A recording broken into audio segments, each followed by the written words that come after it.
করে মেরেছে। এই বিজেপি উত্তরপ্রদেশে আদিবাসীর উপর অত্যাচার চালিয়েছে। এই বিজেপি মধ্যপ্রদেশে দলিতের উপর অত্যাচার চালিয়েছে। এই বিজেপি উড়িষ্যাতে খ্রিস্টানদের উপর অত্যাচার চালিয়েছে। এই বিজেপি সারা ভারতবর্ষে নাগরিকের উপরে বুলডোজার চালাচ্ছে, কৃষকের উপর অত্যাচার করছে, বাসের ড্রাইভারের উপর অত্যাচার করছে। বিভিন্ন ভাবে এই বিজেপি নাগরিককে পেরেশানির মধ্যে রেখেছে। ওই বিজেপির হাত থেকে টাকা নেবো, আপনি যদি না নিতে পারেন আমি কিভাবে নেবো? কিন্তু এটা মিথ্যাচার করা হচ্ছে।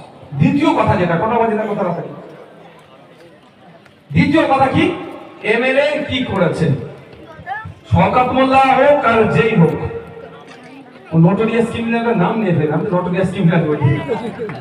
তারপরে যেই বলুক না কেন, আমি আপনাদের দুটো তিনটা কথা বলি। প্রথম কথা আমি কি বলেছি? ধৈর্য হারা হলে হবে না।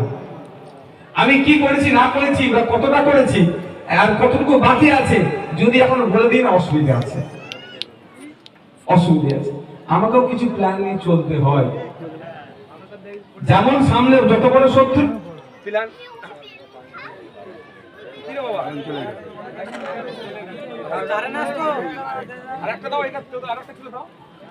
কারেন্ট চলে গেছে।